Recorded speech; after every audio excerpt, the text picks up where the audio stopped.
up, everyone? Doing another recording talking about the next series of rankings, which is going to be for Rivals of Aether 2 for the first quarter of the year, January, February, and March. Like the last one I did for Ultimate for the USA only, little behind, but I had some difficulty with my job and other responsibilities, so I'm finally catching up to it. I should be able to get back on track with Melee, Rivals 2, and Ultimate for USA, doing quarter 2 when June ends and July starts. Those three should be ready to go now, caught up. We'll go ahead and get into it. Now, there weren't a ton of tournaments, but I mean, there was more, I would say, like big tournaments than there were for Melee. Because Rivals 2 is a unique kind of blend where you have Battle BC, which was both, Genesis, which was both, and then you had Let's Make Big Moves, which was Ultimate, Frosty Faustings, which was primarily like traditional fighting games. Then you had Hitfall and NVVA, which is shout out to my home region. They did a great job. Wrath, I think, was Louisiana, a little bit smaller, and Frosty Faustings also wasn't that stacked. But still, these are some of the main events to focus on. Also stuff in Tri-State, some stuff on the West Coast, maybe a little bit of Florida, Pacific Northwest, stuff like that. But yeah, a lot of cool events that happened. Not a ton of data. Again, like the other ones, people didn't necessarily plan their attendance based off of this ranking specifically. I believe one of the ranking periods was like game release in October to like May. So this is not quite the same, but just to give you an idea of a kind of a breakdown. All right, the first tier, which C tier, I'm just going kind of by a tier list. There's a lot of players here. There's probably even more than this. I think I have around like 42 total players, so almost a top 50. But we have some players like Void is known as the guy that's like good at every game. Near the beginning of it, you know, Nasby, really good Smash 4 Ultimate player, solid at Melee, good at League, good at all these other like, you know, had that crazy shooting game run at Ludwig's World's Greatest Gamer type thing. He hasn't really attended that much. I think he had ninth place at Genesis, which is like good, but that's it. Like he hasn't attended very much. Same with Mars. Very good Ultimate player, good at Smash 4 back in the day as well. Got top 8 at Let's Make Big Moves, which is good, but not necessarily that great. BBATS, for this specific 3 months, not that high. We'll have to see later on if he's higher. He will be. But for now, one of the only fleets to do it right now. People kind of switched off of fleet very frequently. Then you have a few other players. Lucius was very good in early Rivals 2, at the end of Rivals 1 as well. Not doing that great. A few other names. Hyperflame, really good Project M player. I believe played Lucas. But really solid. Based out of NVVA, I believe. Soul Rifle, one of the best at the end of Rivals 2. Going mainly Maple in Rivals, or excuse me, end of Rivals 1, mainly going Maple. I think he hasn't really, some people don't like how characters change. So I know he was going a little bit Edelus, mainly going Forest Burn. Barking Frog, another MDVA player, mainly known for Ultimate. A few Rasters in here, shout outs. C Falcon is a Louisiana Ultimate player. Malk, however you say it. He's also MDVA. He actually won one of my events, so shout outs to him. But yeah, a lot of solid players, but no one that quite got a good enough resume to go into the next tier. Now, B tier has a mix of some players. Now, to start, Iota and Asashi both entered like one event. I think Iota might have entered a couple Richmond locals, which not very stacked. But had a crazy good run at Hitfall. Got winners finals, did get third to Cake and one of the players I'll mention in the next tier. But really, really good. Hitfall was actually pretty stacked. Some some Tri-State came out, and a few other players here and there. So Iota did very well. People were not expecting him to do that well. I think he was like the 12th seed or something, and getting winners finals is really good. Asashi, which last time in my Rivals 2 video, I mixed him up with Akashi, which is the Rivals 1 Absa. Asashi is a SoCal Falco for Melee. Very close tags, my bad on that. But Akashi is like, not doing that well right now. Asashi, the Melee player, got top 6 at Genesis, I think. I don't think had the hardest run ever, but still got there, did very well. Full Stream, classic Rivals 1 player, used to kind of just rotate the cast and did very well early game. Kind of fell off later on, but playing Edalus and a few others, I believe. Ion, known for being one of the best in 2024, kind of fell off a little bit 2025, at least for like the first. I think he did better later, or like in the second quarter of the year, but he didn't have a super strong. He did like solid enough. BioBurb, formerly Windows, held it down for Raster for so long. Still trying it, which I'm a Raster main. It's tough. Buff Raster, please. No, I'm kidding. Raster is a piece of paper, so he dies really early.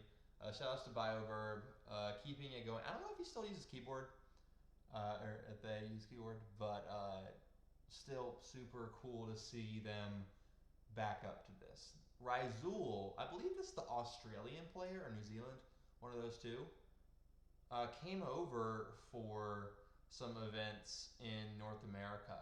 Cool to see them do so well, and didn't quite get a super. I think they played Marlin a lot, which is like, that's tough. You're not going to get too many opportunities there, but still did pretty good. Ron Gunshoe, I believe, is Canada, and did solidly well. Mystery Soul, also an Ultimate player, also one of the few Fleet players, had a really solid run at Battle BC. I think got 5th or something like that. Did really well. And Luck. Did not know much of Luck, but apparently had a crazy losers run at Wrath, the Louisiana tournament. Got a bunch of wins. Some A-tier wins, but I didn't really see much else from them, so it didn't go up. But still a lot of solid players. I think this is like, I think there's 11 above this. So this is like kind of like top 20-ish. That's top 19, something like that. No, this is top 20. So if you're B tier, you're in the top 20 for the first quarter of the year, from my estimation. Next one, we got some heavy hitters. Bunch of Fire Lions in here. Some familiar faces to those that are paying attention to a bunch of different Smash games. Beastly, or actually I'll start from the bottom and go up. I think that the first 2 or 3 have a pretty solid case, and A tier is kind of spread out. Boyko, really good run at Let's Make Big Moves. Got 3rd place, got to winners finals, then lost in losers finals after losing a cake. But still really solid. Again, I think had a similar type of run to like Iota and Asashi, but did better. I think a 3rd place at Let's Make Big Moves is better than 3rd at Hitfall or 5th at Genesis, in my opinion, from what I saw from the results. Elkies, really solid Rivals 1 player, still plays it all the time. I think attended Hitfall from pretty far away, so good stuff to them. Playing Maple and doing solidly. Took some losses here and there, but is constantly like in that upper echelon of bracket. And attends a lot, so when you attend a lot, you have more opportunities for wins and losses. Switch, my PM GOAT. I love his wolf so much. Trying another form of a space animal of sorts. Wolf and Zetterburn are not as much people say. It wasn't like a free transition, but you are familiar with a lot of the moves. So even though the game plan might be a little bit different, the moves are similar. And Switch doing really well. Based out of New Jersey, I believe, at least Tri-State. So kind of with that group, doesn't attend a ton of locals, but does pretty good. Had a solid run at a bunch of events. Kind of did not the best at Genesis, but still had a really good showing overall. I believe best win was ZB, Void, Mars, Lucius. So pretty solid against this tier and below. Um, Next one, a bit, I wouldn't say controversial, but this player's a question mark. So their tag is Max, but I saw it change to Toothbrush. There's a melee player, a really good Sheik named Max. So I just said Toothbrush to not be as confusing.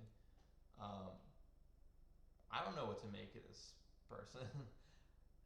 Really inconsistent in the tri-state locals. You know, losses to Nard and I think Cheesy Potato and other players like that. But has a cake win.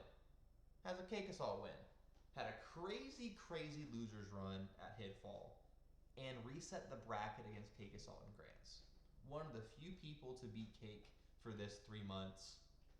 You gotta recognize that. Now, a ton of losses, really inconsistent, not the best results overall. So I think even though the Cake win could bring them up, I still have them kind of at the middle of A tier. ZB, really consistent. I think had like 3 fifth places. Really, really solid. A constant kind of gatekeeper. Didn't have a ton of amazing wins, but was just really consistent. Had a beastly win, switch Ion, Durai, Elkies, Lucas, 2 Hyperflame wins.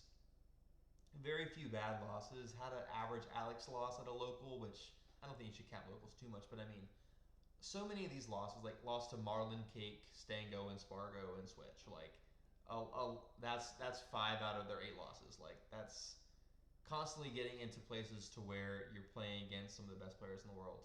It's okay if you don't win. That doesn't mean you're bad. So having some really strong places. I could see the argument for Toothbrush over ZB, but I think consistency and just generally like doing pretty well outweighed Toothbrush's one like huge win. But that's up for debate. I have them in the same tier either way. The next one, number 1 in Ultimate, is I think top 6-ish in Rivals 2, at least from this 3 months. Crazy let's make big moves for him. Got announced to be number 1, won Ultimate, and got 2nd place in Rivals 2.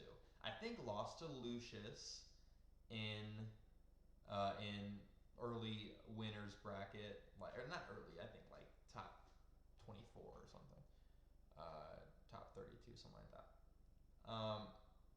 So that's not the best, but then had a really good losers run, going crazy. Beat Boyko in the Claren Ditto, and you know didn't do the best in Grands, but still did really solidly. I think people were like, "Yo, Spargo is the fundies," and of course playing another sword character, it has transferred a little bit, but just really good fundamentals and had a great run. Didn't do that much though. I think had a pretty good Let's Make Big, or a pretty good what was it, Battle BC. I think got top like 4th or 5th, something like that. So didn't just have like the one run, did get more than that. So that's why I have him above some of the other people at the lower part of A tier. But and the Lucius loss isn't great, but still pretty solid. Now these next 2, one of them you could argue, well, Switch is pretty good, but the 3 Zatters here are all pretty close, especially these 2 from this 3 months. The next 3 months, things get a little bit different, but Stango and Beastly, I think Beastly's very slightly is ahead. But these were some of the few players to get a win on the top 3. We have Stango got a win on Marlin, 2 ZB wins. After that, not much though. Has a Boyko loss, a Spargo loss, MSB win, Evil Narwhal. It's not that much. You didn't see a ton. Only attended 2 events. Good though, very good. Now Beastly, a cake win, 2 Spargo wins, 2 BioBird wins, B-Bats, Mystery Soul, Solar Beam, etc., etc. Does have a loss to ZB, Spargo, Asashi, Fullstream, Cake, Marlin. I mean, it's just a classic case of one person attends more, gets more wins, more losses. the other person has less data overall. I think that even though debating the Marlin versus Cake win, you can count those pretty equal. I think outside of that, Beastly has a very good, even though is less consistent, has more wins and didn't even attend that much more. Not to say that you should be punished for attending a lot, but got some good wins, and the losses weren't that bad. Has 6 losses compared to 4 for Stango. So I guess when you attend 2 versus 3 tournaments, that's kind of how it goes. But I think Beastly is very slightly ahead. But I could see the argument for either one. They both did very, very well. Stango, a Melee Marth and a PMDK? Not sure, but a Melee PM player from, I think, Pennsylvania had a really close set with Mango one time. Mango and Stango, I remember the connection there. But yeah, really solid player and is doing good. And then Beastly, I believe, is a Texas Diddy Kong. So a lot of players from here have success outside of Rivals 2. Some of these being Rivals 1, I think Toothbrush and Boyko as well, I'm not entirely sure. But a lot of these being successful in PM, Switch is alright in Melee, Stango is very good in Melee, Beastly and Spargo, of course, both being very good, and Ultimate, especially Spargo. So it's cool to see other games represented. Now we get to the big 3. It's tough to order these 3, but if you've been paying attention, you saw it coming. Now, Marlin and Cake Assault, no surprise. Marlin had that hiatus, if you call it that, and people thought that he was gunning for number 1, but with that break, he wasn't able to stay as sharp, didn't do as well at Genesis. Cake Assault did very well there, but both of them lost to one of the best Melee players of all time, Plup. Where did Plup come from? I mean, yeah, he's good. He was alright at Ultimate. He plays a bunch of characters in Melee. He won Genesis without dropping a set with Maple. It was like, yeah, people talking Maple was pretty good, but what in the world? This was out of control. We didn't see Plup since, though. Marlin and Cake Assault both won multiple events after that. Marlin beating Cake Assault at, I think, Battle for BC. They both dropped some sets. Plup has no sets dropped and has beaten these 2. So I think the argument for Plup being number 1 is there. But I think that Plup attended the least, Marlin attended the middle, and Cake attended a lot. But Marlin still attended a bunch of stuff too. Frosty Fausting, some, I think a Canadian event. I think Wrath. Marlin still attended a lot too. Won both, let me check. Cake won Let's Make Big Moves. Won Hitfall, or no, I think Cake won Wrath. I'm mixing that up. Marlin won Frosty Faustings. So I think that it's difficult. I could see the argument for any of these 3 being ahead, but Marlin has beaten Cake, and Cake has not beaten Marlin. So I think that's a very good argument for Marlin being ahead. Only losses to Plup and Stango, while Cake has a loss to Marlin, 2 to Plup, Beastly, and Toothbrush, which 2 to Plup is not bad, but Beastly and Toothbrush kind of take him down, while Marlin has stayed very consistent. Stango being the worst loss, and I had him at 5th. So I think that Marlin is more consistent, even though he attends a decent amount. Cake attended more. It's really close. It's really close. These 3 months is not exactly enough to go off of. I could see the argument for any of them. I think Plup not dropping a set is good, but it only attended 1 event. It's not about just showing up, winning once, and saying I'm the best. A lot of tournaments or a lot of rankings have attendance requirements.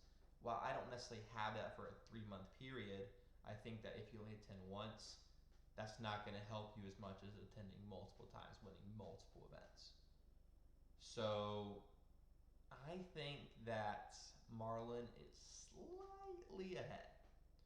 Now, the next 3 months, a lot of stuff happened. We'll have to go into that.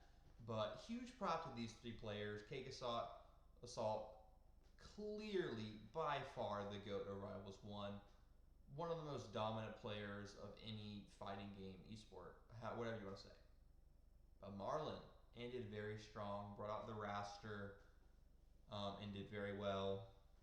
I was a fan, love Raster, but played a little bit of